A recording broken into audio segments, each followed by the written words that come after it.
Welcome everybody to the blame game for the final week of the group stage of Worlds. Everyone knows this is going to be the TSM Bonanza special, but before we get into it, a quick thank you and shout out to our sponsor, Acer Predator. They are also the official sponsor of the League of Legends World Championships 2017, and all their monitors are being used for the actual competition. So awesome from them, thank you very much.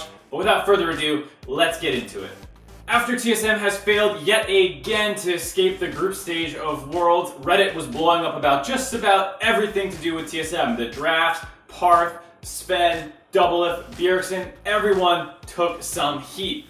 Parth in particular grabbed a lot at the beginning and took the brunt of the damage, though it has calmed down in recent days since basically everybody has come out and defended him to a degree. Sections of Reddit are already wiping their initial reaction to Parth from their memory banks, and I'm pretty sure fans are getting sick of getting beaten over the head with, "It wasn't just the drafts, guys."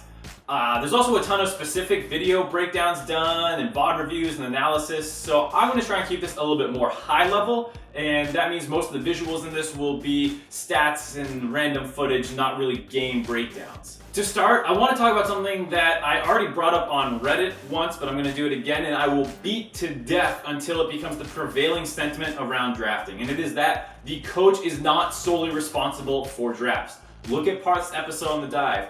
Read Koma's interviews or watch them. Coach Choi from Samsung, Reaper, any coach of a successful team that you want to watch, they'll all tell you that it is a team decision and it is super informed, independent, based on what the players tell you they can, want, and should be playing. In fact, I would say drafting takes up about, and this is a completely arbitrary number off the top of my head, 20% of what goes into good coaching. There's practice efficiency, managing communication channels, addressing how, when, and where to improve on your team, actual player growth, structural and managerial concerns, etc., etc. It goes on, and there are so many facets that I would say are just as important, if not more important, than just drafting. Coaching influences almost every aspect of the game, but it is rarely the only influence on any of those aspects. Also, when I coach, generally speaking, I would not let us talk about draft as the first thing in post-scrim discussion meetings. This is because you will not win every draft. And versus good teams, you shouldn't be able to win the entire draft and should lose other parts. A team must be able to fight and win despite losing parts of the draft.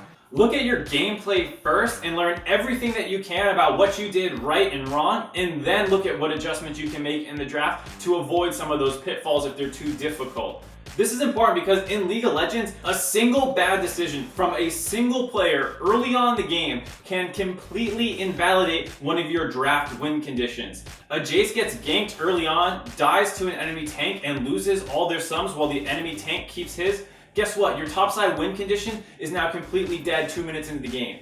Along that same line of logic, bad drafts can win all the time. Urgot has a 50% win rate at Worlds right now because in the game that they won, they played around it correctly, and C9 probably didn't know what the hell to do about it, and in the game that it lost, the enemy team punished it accordingly. So why is it that fans often default to draft complaints? Well, I think there's two reasons.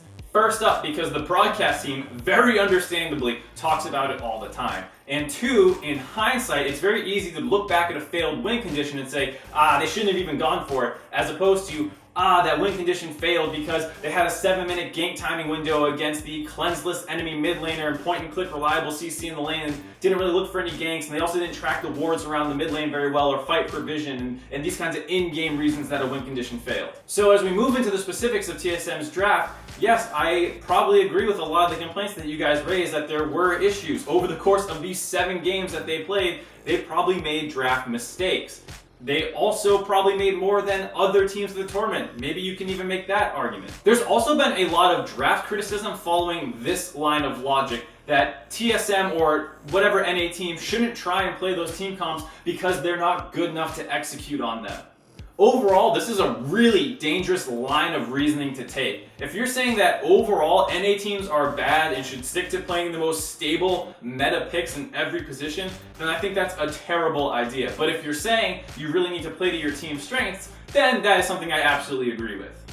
This leads to the most important thing that I can stress for you in this video. TSM were hands down the worst early game team in the entire tournament, and that is way too big of a weakness to draft around reliably. They had the largest gold deficit at 15 on average. They had 0 first bloods.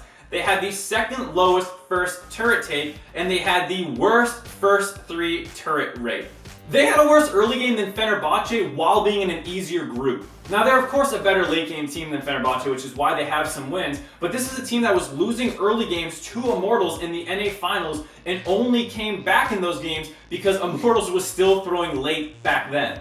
They often tried to draft strong laners like the Lulus, the Karmas, the Jace, Renekton, Gnar to cover up these early game weaknesses and still fell behind. What is TSM's playstyle that they go for in games that leads to their victories? Hope that the enemy team doesn't crush them so hard in the early game that they can appropriately punish the enemy's mistakes in the late game? I honestly can't tell you as an outsider what TSM looks for game after game. That is a huge problem because every other team that advanced out of groups, you can point to a couple key things that they do to try and win the game, and TSM doesn't feel like they have any of them. Their late game isn't even really better than the other teams in their groups as well. Numerous players were making key mistakes in team fights. All those play styles that they talk about mastering to become a more dynamic team never came to fruition.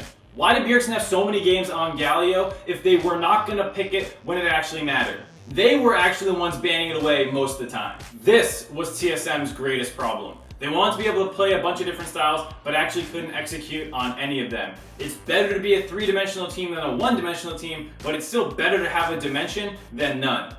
It's important to note, though, that it is complete hindsight bias to go back and say that they never should have attempted this, because last year they were criticized for only having a single play style.